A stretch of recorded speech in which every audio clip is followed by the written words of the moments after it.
Добра вечер, вие слушате Радио Канал 103. Ова е емисијата Дансе Макабре со своето 521 издание.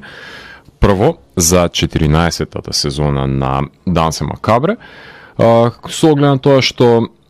филмските фестивали во нашата држава си земаа право да мигрираат во летниот период, настана едно преплавување од настани во периодот од јули до август, додека во останатите 10 месеци преовладува културолошката штурост во домашната филмска сцена, па затоа одлучувам, веќе традиционално, првата епизода на Дансе Макабре да ја посветам не на еден, туку на два филмски фестивали, кои за жал не најдоа разумно решение и разбраност помеѓу себе да го планираат почетокот на едниот по крајот на другиот и го направија најголемиот дебакл во домашната филмска историја во моето памтење, поклопувајќи се помеѓу себе и при тоа лишувајќи ги своите посетители кои беа ставени во позиција да бираат, што беше дефинитивно поразителна одлука од нивна страна. Оваа емисија ја правам за да позочам дека ако може едно Берлинале, Кан, Венеција да се останат во својот термин и никогаш, повторувам, никогаш да не се поклопат, може и да изменаџираме ние во оваа трошна ни земја со десетина фестивали, да успееме да не ги поклопиме во тие 52 недели во годината, со надеж дека оваа инфантилна идиотштина на поклопувањето, која се случи оваа година, ќе биде препишана како некаква си борба на суети и ќе служи за пример како не треба, повторувам, не треба да се закажуваат фестивалите и наместо за инај да се соработува еден со друг. Додека не ја научиме лекцијата, јас ќе направам еден патепис, односно репортажа, ако повеќе милувате, за тоа како јас ги доживеа фестивалот на креативен документарен филм Македокс и интернационалниот кинематограферски филмски фестивал Браќа Манаки за време на нивните овогодишни изданија, на кои што делумно на едниот и на другиот можев да присуствувам, а вие можете да уживате во прекрасните Choke on the Ashes of Your Hate и Become the Firestorm, односно две композиции кои што се наоѓаат на новото студиско издание на моќните Machine Head, именувано како Of Kingdom and Crown, односно станува збор за нивниот 10-ти студиски албум и јубилејно издание кое што е концептуално еден раритет и новитет во нивната досегашна дискографија, со тоа што ова моќно издание е концепирано околу некаков си футуристички свет, каде што двајца антагонисти ги предводат двете наративни нишки во ова издание, односно Ерес и неговиот контрапункт, односно Ерос. Ова се ликови од кои што и двата имаат преживеана трагедија во нивните животи, од кои што едниот е смртта на неговата сакана, Аметист, која што па е убиена од страна на Ерос, односно на неговиот револт, кој е инициран од смртта на неговата мајка од предозирање. Така што гневот и едниот и другиот ќе ги носи во еден судир, кој што ќе може да се прослети на ова моќно студиско остварување, кое што ќе ја слушнеме во продолжение и можеби најмелодичната композиција од него, секогаш знаеле Machine Head да направат една громогласна балада која што ќе удри во сите нервни центри, така што Eros In Words from the Sky е композицијата која што ќе слушнеме исто така од Of Kingdom and Crown. Machine Head имавме можност да ја погледнеме во нашата држава, се надеваме дека ќе имаме уште една таа шанса да ги погледнеме како на дело ги демонстрираат нивните моќи. Така што во текот на емисијата ќе слушаме нови албуми од бендови кои што гостувале во Македонија или ќе гостуваат во блиска иднина. Така што Machine Head се едни од тие кои што направи една незаборавна свирка кај нас, така што со нивното 10-то студиско издание демонстрираат дека се уште се едни од лидерите во метал сцената. А Дансе Макабре е емисија во која 14 сезони се зборува за уметност со борба против лицемерието, зависта и користолюбието, и тука уметниците се вистински херои, а не политичарите, и секој издание е на мала победа против шундот и апатијата. Целта на емисијата е да се доближи квалитетниот филм до секој слушател и да се воспостави диалог помеѓу уметноста и реалноста. Вечерва има закажано полноќен тан со смртта по 521 пат. Јас сум Златко Ѓелески, а ви останете со трансмисијата на Канал 103 до крајот на светот. Вие слушате Радио Канал 103, ова е емисијата Данс е Макабре со своето 521 издание, кое што го посветувам на два домашни филмски фестивали, кои имав можност да присуствувам на дел од едниот и од другиот во рамките на ова лето, додека паузираше емисијата, така што оваа година беше чест и задоволство што бев поканет да бидам дел од жирито на студентската програма на Македокс, така што можев одблиску да се запознавам со функционирањето на фестивалот и да заземам поактивно учество во пропратните активности во и вон Куршумлијан, со оглед на тоа што ова беше 13-тото издание на фестивалот за креативен документарен филм, кој што започна во четврток, 18-8, односно првиот филм кој што го погледнав на фестивалот беше Tomorrow is a Water Palace на Хуанита Онзага, краток документарен филм за нараторката Сибил, која лута низ една чудесна планета, се извинувам, во еден научно-фантастичен манир се обидува да најде жив свет и пред се вода, која што оптимистички блика во пустелијата во епилогот на овој експериментален краток филм кој што е снимен на Кодак, односно Супер 8, кај што се создава еден непостојачки свет со помош на документирањето на живописните бои и светла пред се во природата, за да се долови една јукстапозиција со неоткриената планета која што е присутна во и се обидува да се долови пред се со овој филм, иако не знам колку има документарен филм во ова дело, кој е прилично експериментално и пред се очудувачки, што мене ми се допаѓа. Меѓутоа сметам дека треба да биде еден мотив плюс за истражување на некоја си нова селекција, каде што би се направила таа спрега помеѓу експерименталниот и документарниот филм, нали, кој можеби во иднина би заземале повеќе филмови од овој манир во засемна категорија во рамки на фестивалот, а по него следуваше All That Breathes на Шаун Аксен, долг документарен филм, документарен филм, се извинувам, од Санденс, кој што взе награда од жирито на Санденс, посветен на браќата кои што се грижат за јастребите во Индија, филм кој има прекрасни масовни кадри од градови преплавени со глувци, мајмуни и се запознаваме со емпатичните браќа и пријателите кои што се обидуваат да ги спасат десетиците јастреби кои секој ден паѓаат од небото поради загаденоста. Значи, складирани се во кутии пред да се санираат нивните повреди и поставаат во новоотвореното прифатилиште за птици. Колку што се убави птиците за гледање, толку се манипулирани пред се субјектите за говор пред камера, но не го земајте тој чинител за зло, за тоа што овие субјекти го живеат на сликаниот живот и уфрлената експозиција колку што делува можеби исилена и кич сепак не застранува од големиот проблем на поделеноста пред се на светот со немирите кои се наоѓаат на земјата и пред се загаденоста во небото, овие два поделени света кои што се паралелизираат еден со друг. Петок 19.8. Под смоквата првпат учествувам и во разговорите кои што се одвиваат во рамките на фестивалот и дефинитивно нема да ми биде последен, се надевам, заради тоа што саат и пол муавет за филмската индустрија од филмски професионалци и тоа како ми е добредојден. Овој пат се представуваше жирито од различните категории, така што јас и Кармен единствено бевме критичарите, филмските критичари кои што присуствуваат тука, меѓутоа имаше дистрибутери, селектори, имаше етичко жири од кое што Артан се фрли една фатва на Netflix и на HBO, а Сашка се истакна дека има фондови за влечење финанси за незините репортажи, на што странските гости има спротивни искуства за споделување, затоа што тие се нели дел од индустријата и знаат од што пред сета се состои и ги знаат погледите како со што всушност тие се соочуваат во една Германија или па во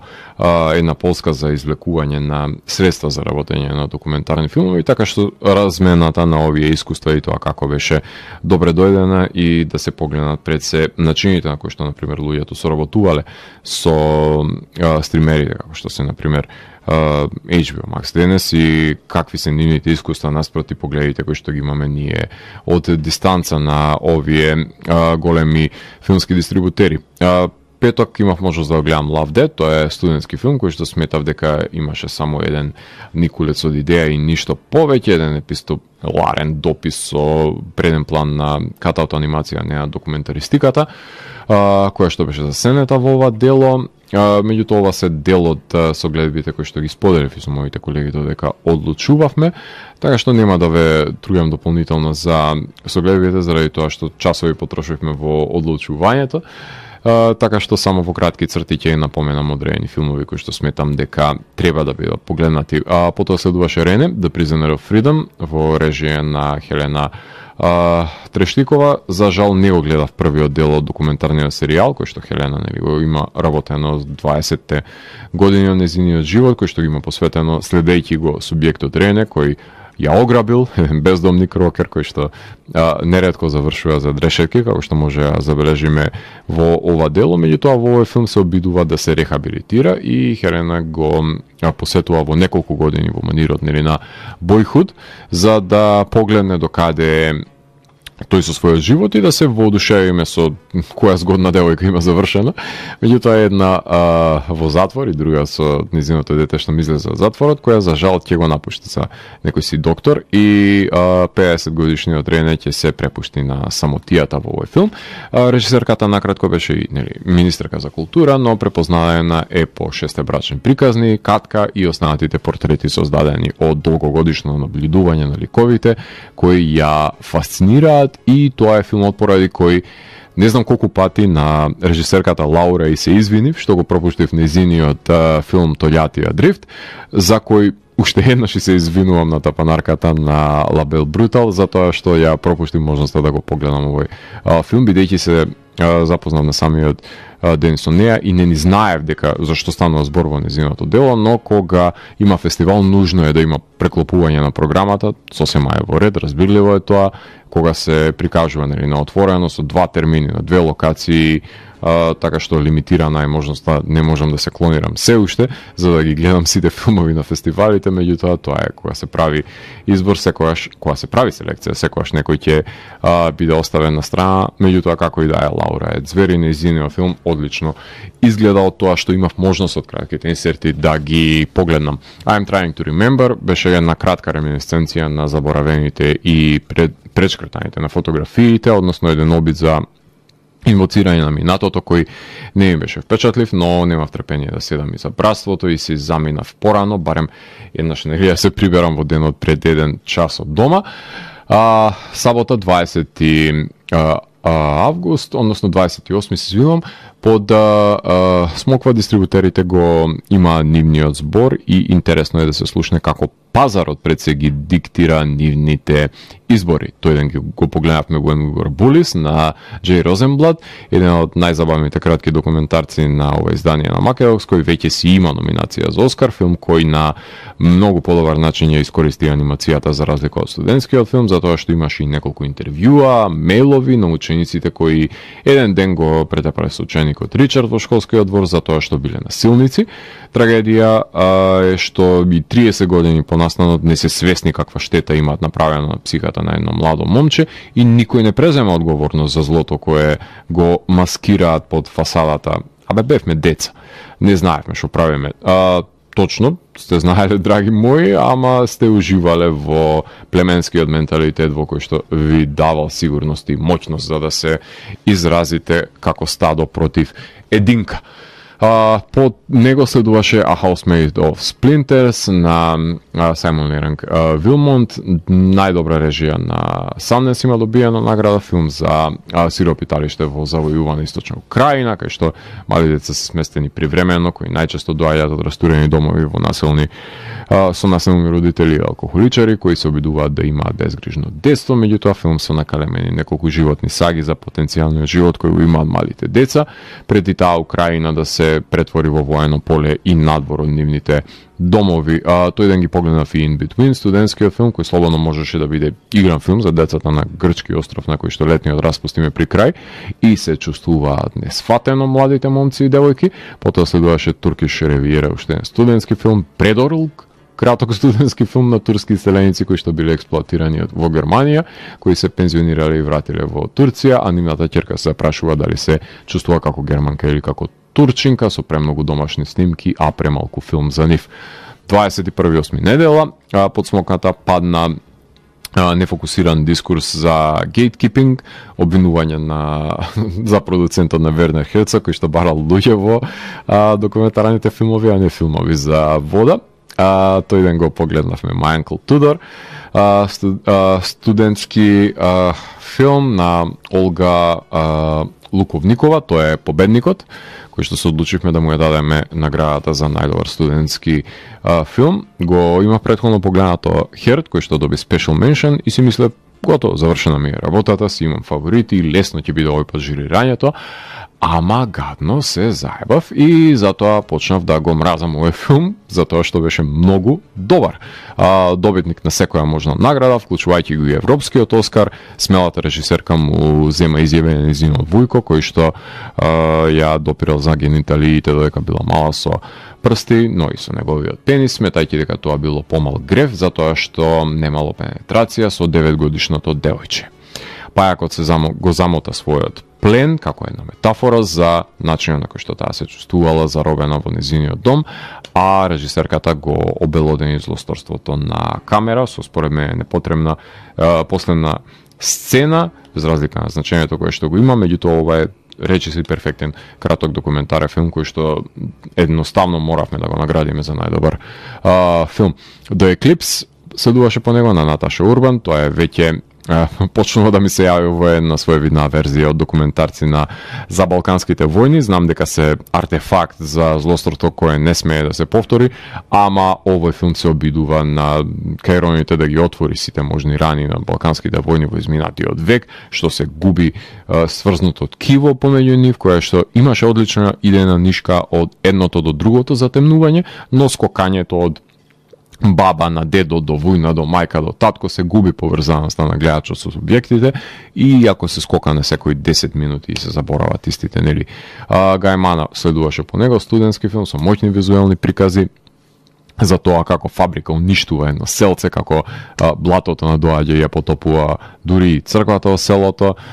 символичен начин кој што гледаме со еден визуелен план каде црквата само крстот од неа останува над водата, а една бабичка не се откажува од родното село и ја спомените за животот во него пред да биде потопено од страна на капиталистите и нивните отпадни води. Понеделник 22.8. пичинг за прв пат присуствувам на еден во МКЦ, кој иако беше за маркетот, ја успеав да ги проследам пичинзите за на Ханис и на Митко и се најавам дека ќе може да ги реализираат нивните проекти. Фестивал кој има дојдено да има свој маркет, тоа говори многу за неговата зрелост пред се, заради тоа што тоа е една модерна светска практика која што многу ме радува што се изведува и кај нас. Така што продуцентите има можност и дистрибутерите, односно има можност да ги погледнат понудените проекти кои што се во развојна фаза и можеби некој ќе им се допадне и ќе застанат за него. Одлична можност е ова за промовирање на нив во најдобро можно светло. In Flow of Words беше краток филм, односно со изјави за интерпретатори од воениот трибунал за злосторствата во Југославија, режисер Лејнистер Боц, ставајќи го тежиштото на преживеаните трауми, по кој што следуваше Disturbed Earth на Кумја Новакова и Гилермо Карера Скенди. За Балканот уште еднаш да беше потресен од своите војни со овој долг документарен филм за Сребреница, кој што содржи кај со испишани искази, поезија и изјави од жителите на Сребреница, архивски материјал кој што го има Младиќ, како и денешните селени кои си работа на полињата во овој регион. Уште еднаш да ја истакна мојата презаситеност од војните на Балканот. Мислам дека тоа би било излишно, меѓутоа ете, така што ништо по содржањето не се дозна од веќе видениот видео материјал кој што беше и предложка за создавање на Куо Вади Саида, како и бројните документарци за геноцидот на Сребреница и за останатите војни кои што се случиле на Балкан. Меѓутоа интересен начинот од каде се црпат изворите и како се прави некакво си премрежje на доживеаните и преживеаните трауми, како тие се рефлектираат пред се во населението кое што живее денес, со оглед на тоа што ова е неизбришлива дамка во нивната историја и бројни семејства останале без нивните членови поради овие насилни воени интервенции. End of the Road е остварување на Ивана Тодоровиќ, каде што има анималистички завршеток во ноќта со грижеливите фармери за повредените и старите коњи, а по него следуваше Ведет на Клодин Бориес и Патрис Шангнард за кравата Ведет со која си живее бабичката која се грижи за неја на планинските пасишта, чита фентези романи на оваа крава, но не може да се носи со помладите крави, така што опасен тандем се бабичката и Ведет на Алпите. Вторник следуваше жирирање во куќа. Имавме позитивни искуства од фестивалот, кај што имав можност да говорам со германци, босанци, исландјака, колумбика, шпањолка, пољаци, чеси, словаци, новозеландјанка и косоварка, и богатство беше да се споделат искуствата на селектори, продуценти, дистрибутери, режисери, луѓе однатре индустријата на документарниот филм, и тоа за мене е големината на Македокс, кое што имав можност да присуствувам оваа година, иако сметам дека не ги добивме најквалитетните авторски документарни филмови од светот, добивме една мала фракција од нив, делом тоа што кружеше на маргините на Sundance или на ИДФА, меѓутоа колку пари, толку музика, а во овој случај толку филмови. Така што тука ќе направиме една кратка музичка пауза, слушнеме уште еден бенд кој што имаше можност да свири во Македонија, односно станува збор за бендот Russian Circles, кој што не изненадија и тоа пријатно со нивното ново студиско остварување. Станува збор за инструментален бенд кој што ни доаѓа од Чикаго, од Илиноис, на комбинација помеѓу постметал и пост-рок, кој што го издадоа нивното 8 студиско издание за Sargent House, именувано како Gnosis. Од него ќе имаме можност да ја слушнеме композицијата Тупилак, Conduit и насловната творба. Така што слушаме прекрасни три композиции од новото студиско остварување на Gnosis од бендот кој што го размрда МКЦ, се извинувам, со нивната моќна свирка која што ја загреа Dancing Salata и превлада со нивниот моќен звук кој што вибрираше низ нас додека настапува, меѓутоа и со нивната прекрасна визуализација и игра со светлата кој што се составен дел од секој нивен перформанс. Така што уживајте во новите творби на Russian Circles и потоа се враќам во етер да ви говорам за 43-тото издание на Браќа Манаки. Вие слушате Радио Канал 103, ова е емисијата Дансе Макабре со своето 521 издание, кое што е посветено на 13-тото издание на Македокс и на 43-тото издание на Браќа Манаки, односно два филмски фестивали на кои што можев да присуствувам ова лето. И иако сум навикнат септември да видам месецот посветен на Браќа Манаки, оваа година само кој причини беше поместен во средината на август, така што настана целосно поклопување со Македокс, кое сметам дека е недопустливо и еден аматерски потек на двата фестивали кои што не најдоа начин да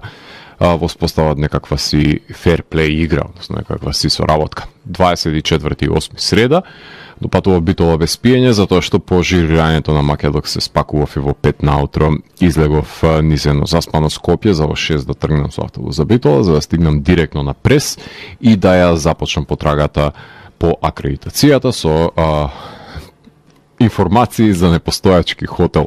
Широк Сокак, кој што е затворен и локацијата е претворена во некаква си бугарска туристичка агенција, а всушност е надимак на засебен влез во Епинал, што би било еден одличен пролог за фантастичен расказ, кој што некогаш може би во еднина би ги содржал овие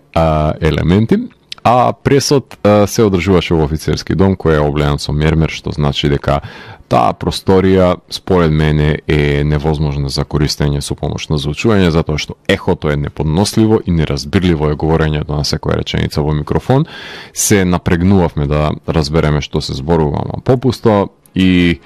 наспроти пресот, например во кино Манаки беше неговиот контрапункт, таму пак акустиката е погодена за говор, но не се користеше микрофон и таму па тешко се дослушнуваше од задните редови за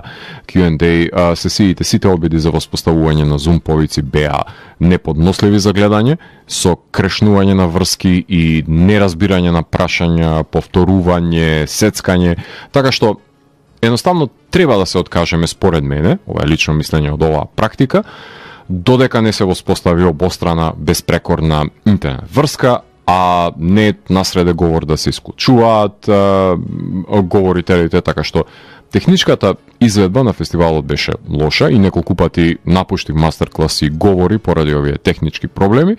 и според мене сметам дека подобро е говорителот да сними некаква си своја изјава, па макар и на мобилен да ја направи и да се проектира тоа видео, отколку да чмаеме на некакви си вакви млитави повици. Не ме сваѓате погрешно, мразам Zoom и секако вид на оваа неперсонална комуникација со екранот. Преферирам и сите интервјуа ги правам лице во лице и сметам дека овој начин каде што луѓето го даваат своето внимание и при тоа сме сведоци на ова крешнување на интернет врските, невоспоставувањето на корелацијата на дигиталниот свет, не сме дојдени до таму да може безпрекорно да се одвиваат овие проектирања и не ме интересираат изговорите и проблемите, едноставно не треба да бидат повеќе никаква практика, заради тоа што иритантни се, барем за мене, и сметам дека подобро е без нив, ако веќе има некаков си диалог, подобро е да има некакви си снимки кои што нам би биле направени за потребите на фестивалот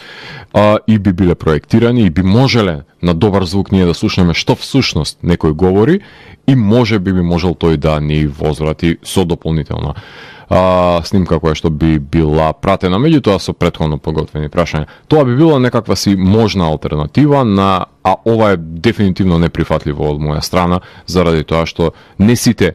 имаат безпрекорна конекција и не сите програми за скрин шеринг и воопшто за разменување, односно воспоставување на комуникација се функционални подеднакво. Така што не е дојдена, сметам, денес технологијата за да може да има лайв стриминг и закачување во живо барем на овие разговори. Кога пристигна на фестивалот, дознав дека фестивалот со 43 годишна историја за себе нема брошура, што е збунувачки факт, но јас сум екологист и про штедење хартија, но кога и го одобрувам тој потек пред се, но кога побарав PDF файл на веб страницата со распоредот, не најдов, така што си ги фотографирав флаерот со делумно погрешни времења и не напишани режисери и години и зумирав на слигите, нели, за да знам што и каде се одбива, да не се шетам со мапата во рака, иако мапата е одлична идеја за странците. Доснав дека неунифицитарни се боновите, што сосема па и тоа зависи нели од ресторанчињата, така што тоа воопшто не представуваше проблем, додека има што да се јаде пред се, а бурбон прават вкусни уштипци, а Милениум има ловечка прескавица која не е за подценување, тоа дефинитивно мора да се пофали любителската кујна. Ужасно ми се спиеше и бев во полуфункционирачка состојба на едно подвижно зомби и кога го слушнав како монотонно говори Антуан Хепберлен на мастер-класот кој што беше преместен, сфатив дека бокал кафе треба да испијам за да се фокусирам и бев срдечно пречекан од персоналот на Бурбон со ракија за да здравиме за добре дојде, што е стандард за култура и гостопримство од кој што треба да учат останатите. Немав намера да ја гледам документарната програма, затоа што треба да се јаде во текот на денот и без да се одморам, заминав на краткиот баскет на Димитар Банов, кој имав можност претходно да го погледам во Скопје, но не беше на одмор да се навратам на филмот и во големата сала во Битола, да уживам во носталгичното играње на маалска кошарка и согледување на воспоставената хиерархија во овој coming of age филм, во кој што момчето сака да игра со возрастните, со намера или да стане славен кошаркар, желба која се разбира дека ќе му се исполни барем во филмската реалност. Добар избор на Маалски Денгубари, младото момче го носеше филмот на својот грб, иако не сум убеден во глумата на неговиот скарат најдобар пријател, меѓутоа за спортска мелодрама, за романтизираното детство и тоа како е забавен и гледлив филмот, без разлика на пропустите кои што ги има во контекст на кадрирањето. По него следуваше Долгиот The Uncle во режија на Давид Капац и Андрија Мардесиќ, лоциран во Југославија по 80-тите, кога едно семејство се подготвува за Бадниковата ноќ, чекајќи го нивниот чичко да пристигне од Германија. Све е било во ред, доколку нивниот чичко не е прилично морбиден лик кој што крие злоба зад насмевката, и тука филмот се обидува да навлезе во доменот на Funny Games на Ханеке со визуелна естетика на Killing of a Sacred Deer на Лантимос, држејќи се до нормативот на Пазолини и чудакот кој доаѓа во фамилијата и ги променува животите на членовите на фамилијата во теорема.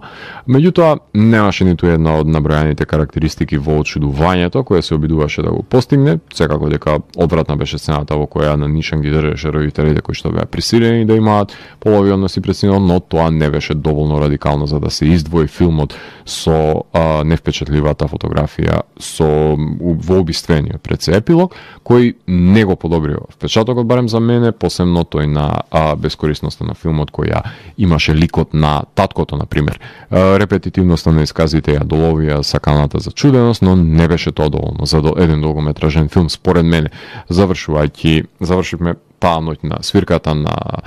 Сакустик во Камарите, кај што Саки неговата пасна екипа растурија со каверите на The Cult, на Deep Purple, на Цепелин, на Doors и на бројни други бендови во една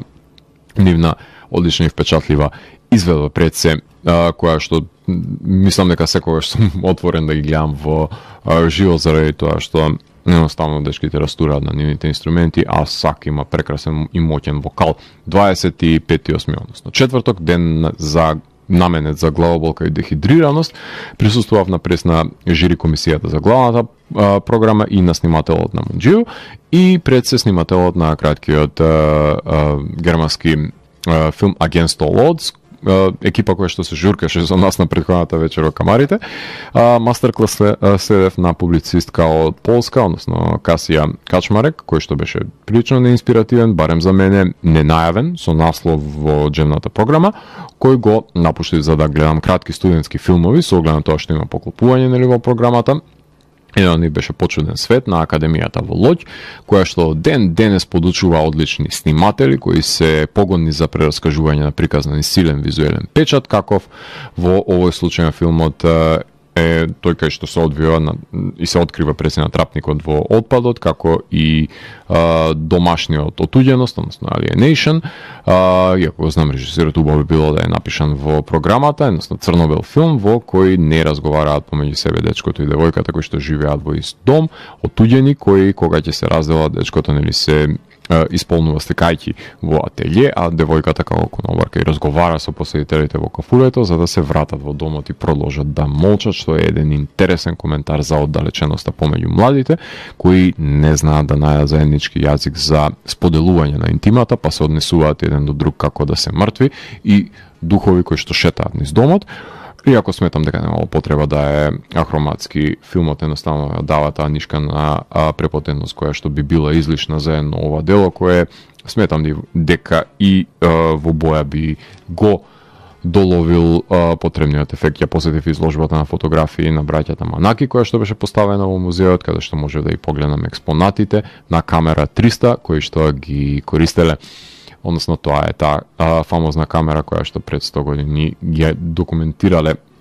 нивните филмови. Краткиот спомени од невремето што одмина е фотографирано снимателот на Монџио и е режирано сопругата на Тудор, односно одличен краток за надоаѓачкото невреме кое се поклопува со потребата за абортирање на бебето на тинеџерката, по чишто потват ќе биде поминато невремето со уловени срни на камера во шумата, за кои не може да разберам зашто станува збор на пресод, кој што затоа што филмот не беше прикажан кога се одржуваше пресод, па затоа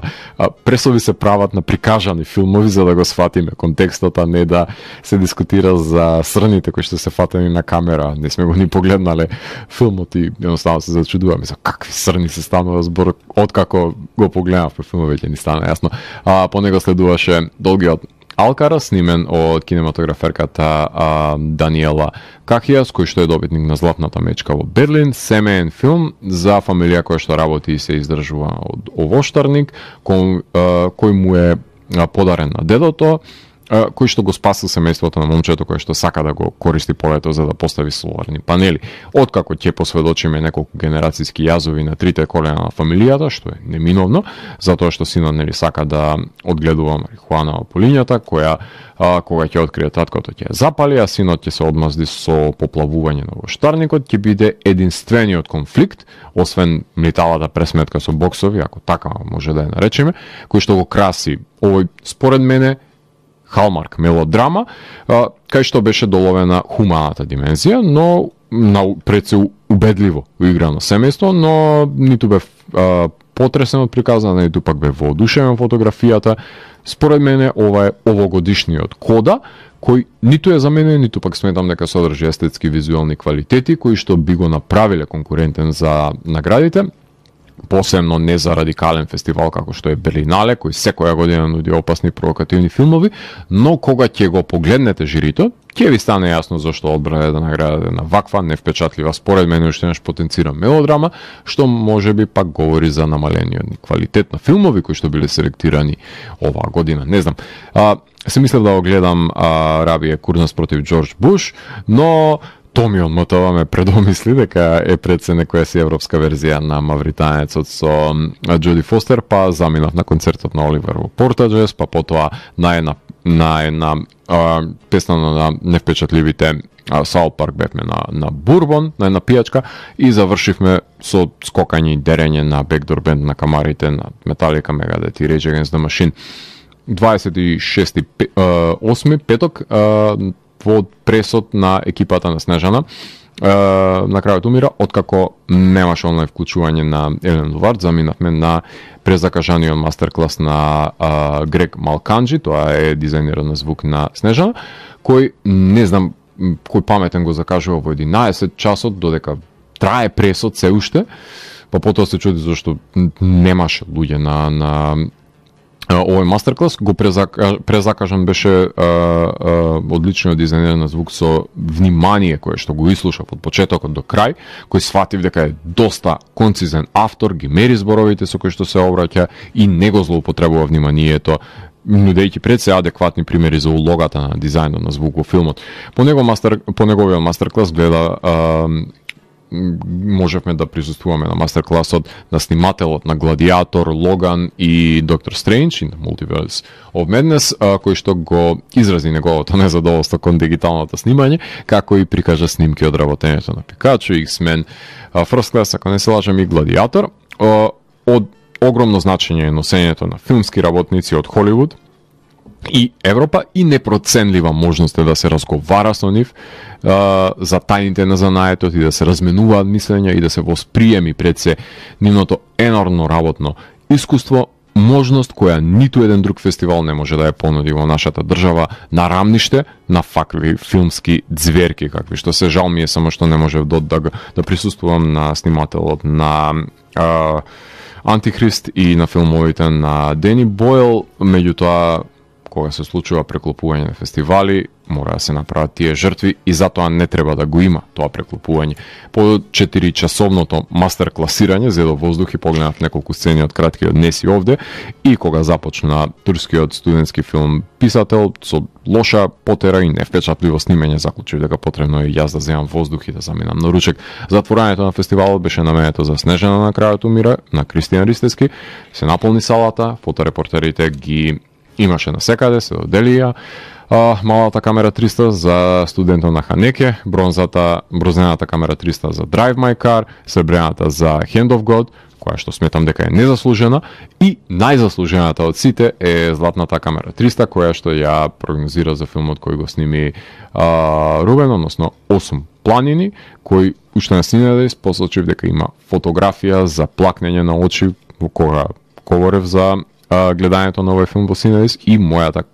констатација беше потврдена на браќа Манаки која беше награден. Снежана на крајот умира е долг филм на Ристевски во кој се преплетуваат животите на неколку скопски ликови, односно гинеколог Снежана која што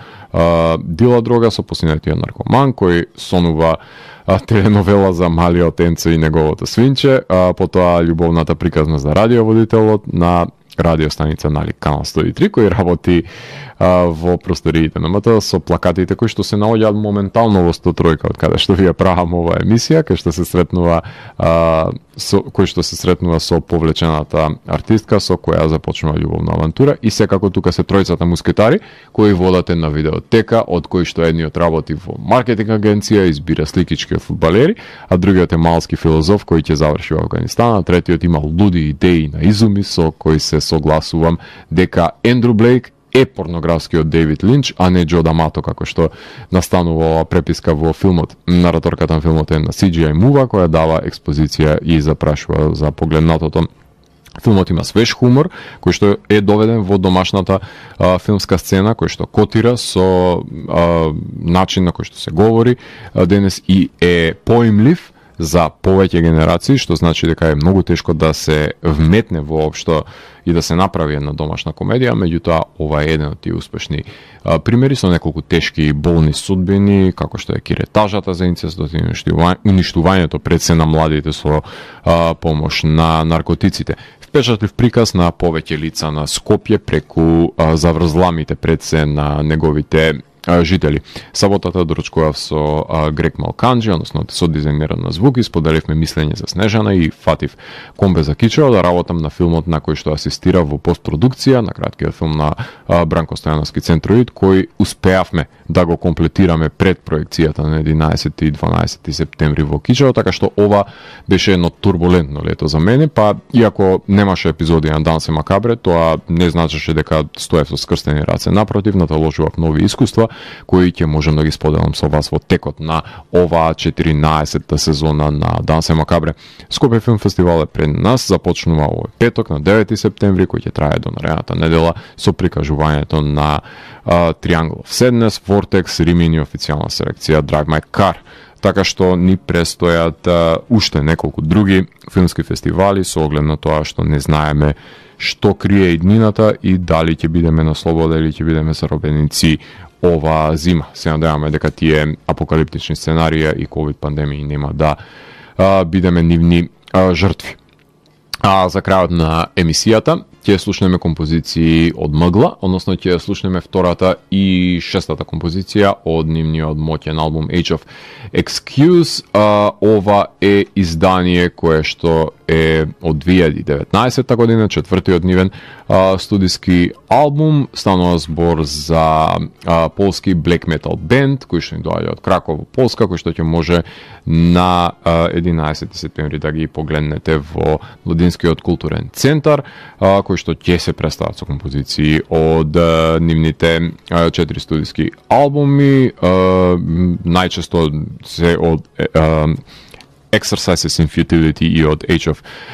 Excuse. Се надам дека овие две ќе може да ги погледнете во живо, односно две моќни творби кои што сведочат за нивниот пред се традиционалистички пристап во контекст на старошколскиот black metal, меѓутоа е направен со